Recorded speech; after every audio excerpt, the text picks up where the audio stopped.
I suspect we will be discussing this on Downtime, and as Andring has some interesting takes on this, so he was not able to join us for the show, but I hope you guys will join us for Downtime, and we'll be discussing it. We'll also have on a guest, Viper, for Downtime. I think it should be an interesting discussion. He also entangled with Trump in a very real way. Apparently, there was at least rather elevated voices between the two as they discussed tariffs. The tariffs would be devastating to the Canadian economy. They rely on U.S. imports quite heavily. And so, sorry, they rely on their exports to the U.S. quite heavily, my bad. And the tariffs would lower the amount of exports, as Americans would have to pay more for the exported goods. Trudeau was, to the best of my recollection of this discussion, as polite as possible, but made it crystal clear that we were doing catastrophic damage to a critical U.S. ally. Trump's response, as I recall, was something along the lines of "Go screw yourself." So the idea of having to deal with Trump, my understanding is, did play, in fact, a part of this decision, but was not the straw that broke, well, it may have been the straw that broke the camel's back. It was not a sufficient condition, but a necessary one in his resignation at this point. His primary rival is, and I'm going to mispronounce this, is Pierre Poilievre, is what I'm going to say. Poilievre. I apologize for mispronouncing it. According to Trudeau, quote, his vision for this country is not the right one for Canadians. Stopping the fight against climate change. Oh, no, wait a minute. Stopping the fight against climate change. Oh, yes. Apologies, my bad. Let me start that one over again. Trudeau said of Poilievre, his vision for this country is not the right one for Canadians. Stopping the fight against climate change doesn't make sense. We need an ambitious, optimistic view of the future, and Pierre Poilievre is not offering that.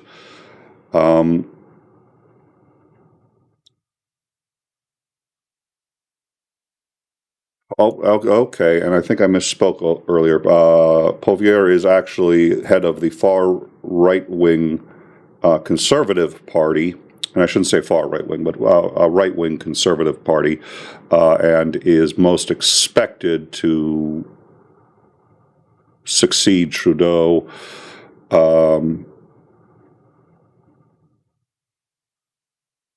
Poilievre have said that Trudeau's government has ruled over what he has called, quote, a dark chapter in our history. And he has said that Canadians can, quote, take back control of their lives and their country, take back control of our border, take back control of immigration, take back control of spending, deficits, and inflation. We'll cap spending, axe taxes, reward work, build homes, uphold families, stop crime, secure our borders, rearm our forces, and restore our freedom and put Canada first. Poilievre has built a steady lead over the Liberal Party in national polling averages while earning support from other populist figures, including ex-owner Elon Musk, who, of course, played a key role in President Donald Trump's election campaign. All of that rhetoric does indeed sound rather familiar. It is, yeah, it sounds an awful lot like Trump, and he is the head of the Conservative Party, which has been gaining considerable, has drawn a considerable lead over the Liberal Party in the last few years. And again, I think Trudeau is stepping down ahead of an election he was expected at this point to lose. The only thing I don't understand at this point is what exactly happens now that the Parliament will be shut down until the 24th. I don't know enough about a parliamentary system to know exactly what their responsibilities are. Obviously, my concern is that this would inhibit their ability to deal with the tariffs and a new American president coming in on January 20th.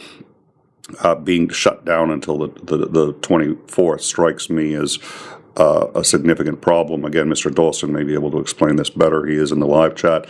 Again, Trudeau will remain Prime Minister, though no longer leader of his party. His party will elect a new leader and, again, try to, at a minimum, participate in a coalition government and try to get some power, though it seems the Conservatives are on the track right now to gain power in Canada.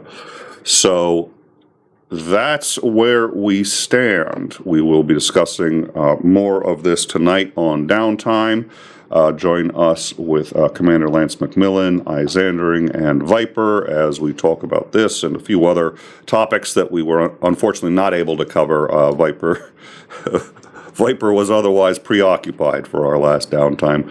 So thank you all for joining us, and we look forward to seeing you tonight, 9 p.m. Eastern, for Downtime.